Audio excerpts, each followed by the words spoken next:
Hello everyone, what's up? It's me again, Junkmaster3, and we know it's finally time to go back to the 2000 series again. And for today's video is going to be the year 2006. So these are my personal top 10 favorite horror movies from that particular year. Now, before I continue with the video, I'm just going to say that two movies that are on this list I do have in the collection.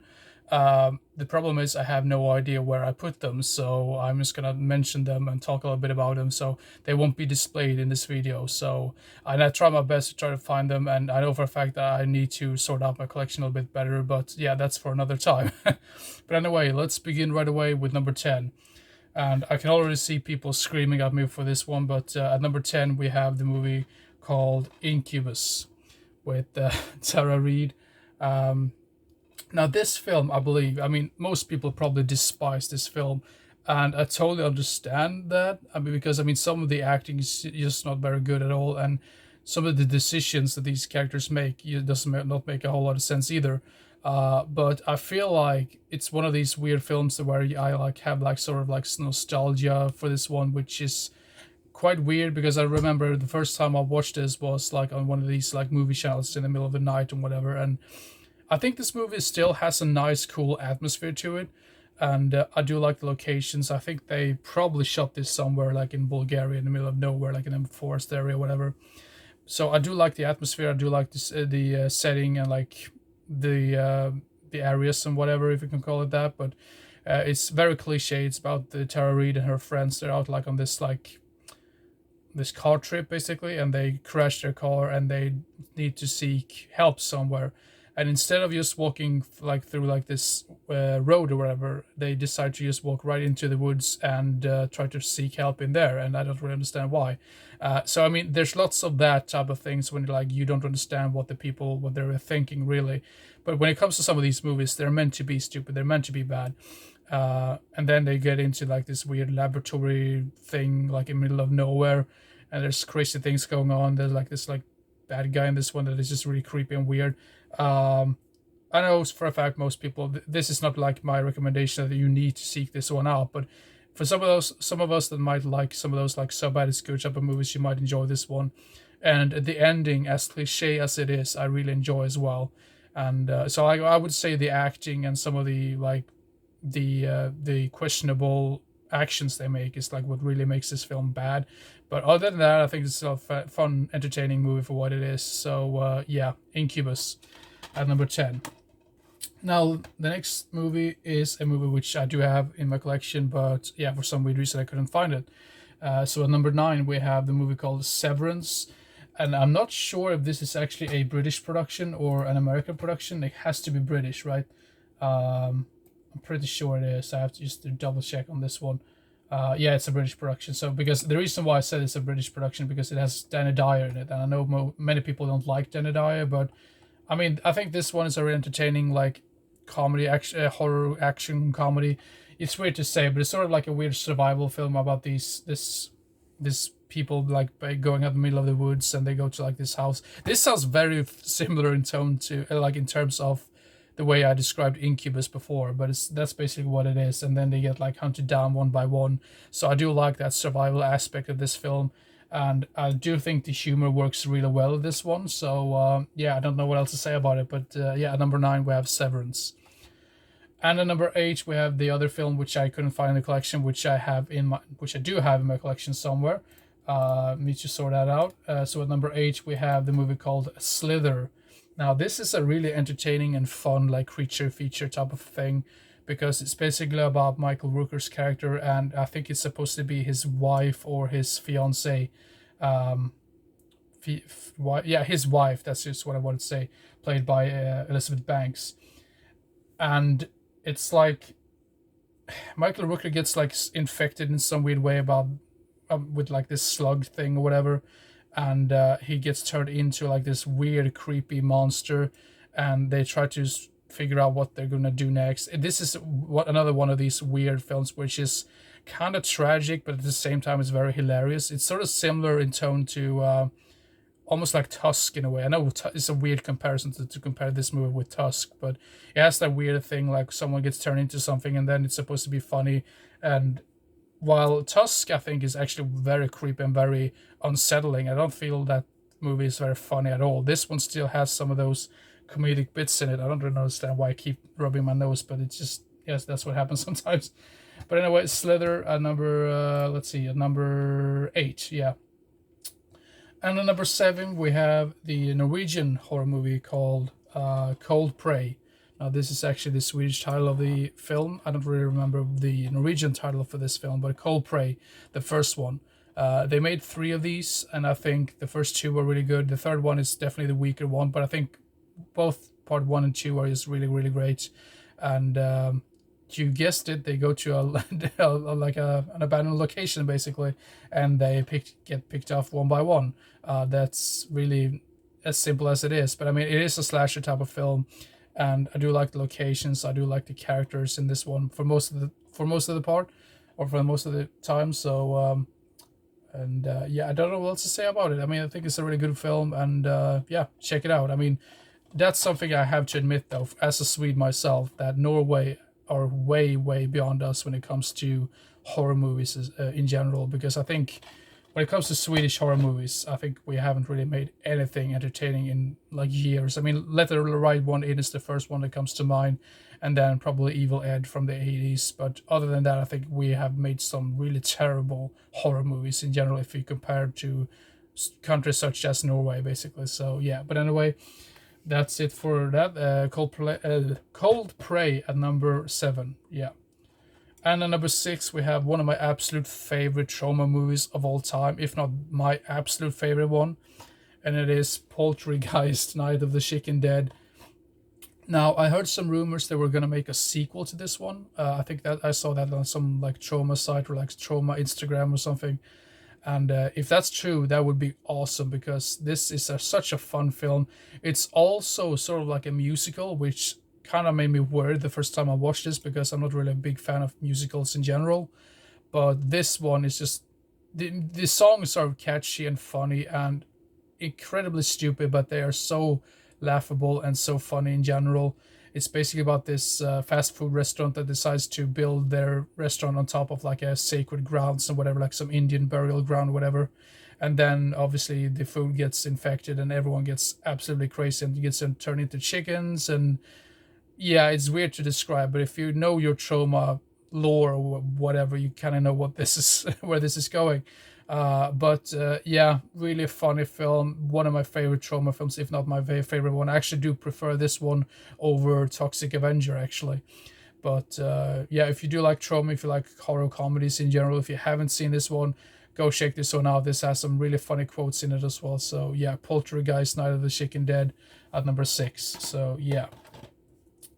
And then we have this one. I think this character in this series over there really needs some more love, actually, because I think this is really on par with like new slasher villains such as Art the Clown. And yeah, Art the Clown is really the first one that comes to mind. But before Art the Clown, I was always thinking about this guy as like the one of the biggest ones from the 2000s, basically. So yeah, at number 5 we have the first Hatchet movie right here. I think it's quite funny as well. You have like some of these characters that show up. I mean, you have Robert Englund as in a cameo. You have Tony Todd in a cameo, and you have Kane Hodder, who portrays the main baddie in this film, which is mainly Victor Crowley.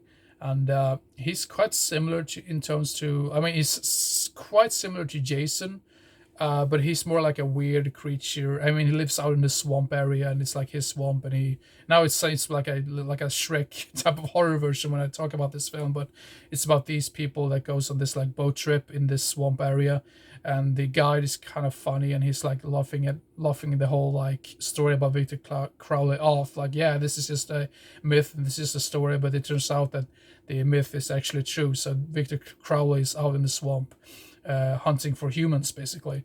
So yeah, it's one of those like slasher films you really root for some of the main characters, and you really root for some of these awesome kills in general. This one also did get some sequels, but I think out of all the movies, I think this is still my favorite one. So yeah, if you do like your slasher movies in general, go check this one out. This is really entertaining and really fun. One of my only criticisms for this film is that I wish we could have got more of Robert Englund and Tony Todd. We do get lots of more Tony Todd in the sequel, thankfully. But yeah, I wish Robert Englund had a bigger role in this one in general. So yeah, Hatchet at number 5. Yeah.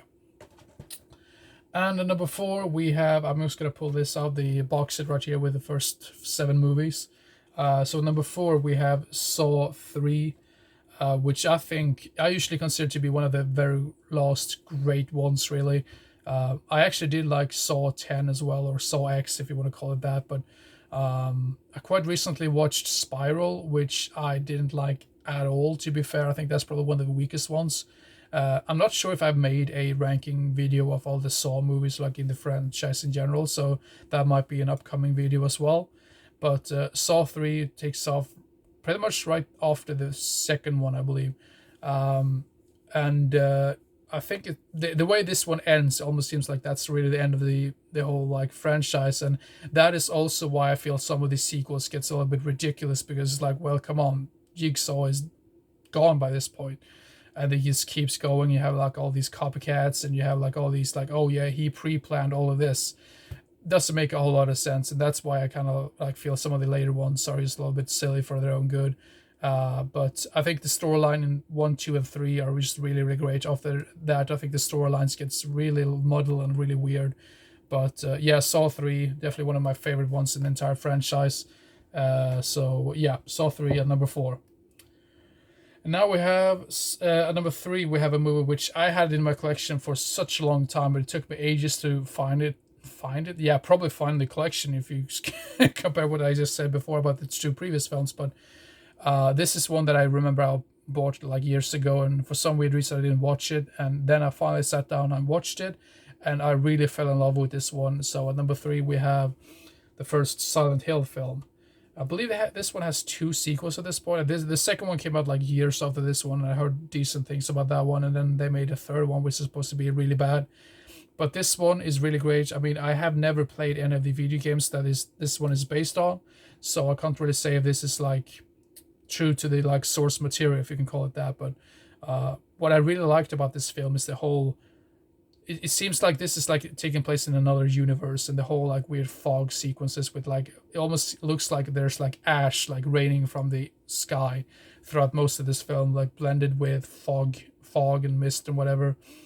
I think that is just creepy and really not fun, but it's really creepy and really atmospheric. That's what I wanted to say, and also somewhat like melancholic as well. Great acting, really creepy setting. I mean, this one really oozes with atmosphere, and it just gets more tense the longer into the film you get. And you also have this creepy looking creature, which I think is just called Pyramid Head or something, which I thought was really cool to see. Some of the criticisms I have for this one is that some of the CG hasn't really aged well, but that's pretty much about it. Other than that, I think it's a really entertaining, cool film. So yeah, Silent Hill at number 3. Now let's see here at number 2, we have this is actually a sequel, and I almost feel like this might be a little bit better than the first one, but that's just my personal opinion. But so at number 2, we have Underworld Evolution, and I'm a big fan of some of these action horror oriented type of movies, or like mixed with that. I think the reason why I like this one so much is because I really like the chemistry between Kate Beckinsale's character and Scott Speedman's character in this one. They kind of like I mean, he is a werewolf and she's a vampire, and I think it's really cool to see those two like cooperate with one another, try to get a hold of or like to defeat the main bad guys, and especially this guy who looks like a weird vampire creature, bat, whatever. I think his name was Marcus, I believe. I think that villain is way more memorable than some of the villains in the first one. But yeah, I don't know what else to say about it, but yeah, really great in general. Don't know what else to say about it. I really like the ending to this one as well. So yeah, Underworld Evolution at number 2. Yeah. Now let's see here. At number 1, we have, which I consider to be one of the best horror remakes of all time. Maybe not as good as like The Blob or The Fly or anything like that, but I mean, this one is still up there as one of the best ones. And it is the remake of The Hills of Ice right here at number 1. I've seen this movie so many times, and I usually say that this goes really hand in hand with something like Wrong Turn, like the first Wrong Turn film. I think these two, I mean, it has to deal with the same type of like mutant, like redneck type of things. But in this one, it's more like these people are getting like, they have like radioactive, like they've been exposed to radioactivity. That's what I want to say, radioactivity. You get what I mean. And it's about this poor family that gets stranded out in the middle of nowhere, and obviously they get picked off one by one, and these mutant creatures, I mean, they are usually, they're basically humans that have been exposed for nuclear waste, basically. So yeah, great survival movie, really brutal. I didn't expect that the first time I watched this one, but damn, this is very beautiful. This is really brutal, that's what I would say. And there's like a really creepy and disgusting scene that takes place in this like van. If you've seen the film, you probably know what I'm referring to. I know some people really despise that. I think that's creepy and really unsettling. But I mean, horror movies are supposed to be as unsettling and really creepy in general. So I think, yeah, well done for the filmmakers. And I think this director has made some really great films as well. Alexandre Aja. Whenever he makes a film, I want to watch the film, because he made Switchblade Romance, also known as High Tension. He made Horns with Daniel Radcliffe, which I thought was really cool as well.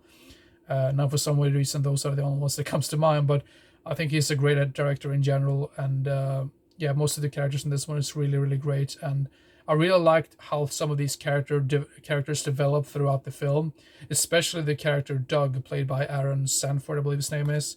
Aaron Stanford, yeah. I think Doug in this, the character of Doug is really great, because at first he almost like seems sort of like a, not a wimp, but he seems more like a, just like an ordinary typical like businessman. He doesn't really do anything, but then he just gets more and more into like the whole fight for survival type of mode, which I just really, really enjoyed. And his fight for his daughter and all of that, he's like really willing to sacrifice everything to save his daughter. I think that is really cool and really fun. Cool. Why do I say fun all the time? That's what I really appreciate about his character, that he just keeps getting better and better, and the longer into the film you get. So yeah, if you haven't seen this one, if you haven't seen the original one, go give this one a watch. I think this is actually better than the original one. No criticism towards the original one. I think the original one is still a really, really good film, but this one just really ups the tempo and ups the gore and blood effects, and the characters are more well written, I would say, personally, in this particular one. So yeah, The Hills Have Eyes and the number one. I can watch this so many times, I never get tired of it. Yeah, really great, brutal fun. Why did I say fun all the time? I don't understand. Anyway, that's it for the video. So these are my top 10 favorite horror movies from the year 2006. Have you seen any of these movies? Please let me know in the comment section. Give it a like, thumbs up, whatever, if you like the video. And do you feel there's any movie that I have that's been missing on this list that I have yet to watch? Please let me know in the comment section. I might have missed out on some movies that I should have been on the list. And yeah, if you would like to follow me on YouTube, you could also consider to subscribe to my channel if you want to. But anyway, I hope you enjoyed this particular video, and see you next time. Bye bye.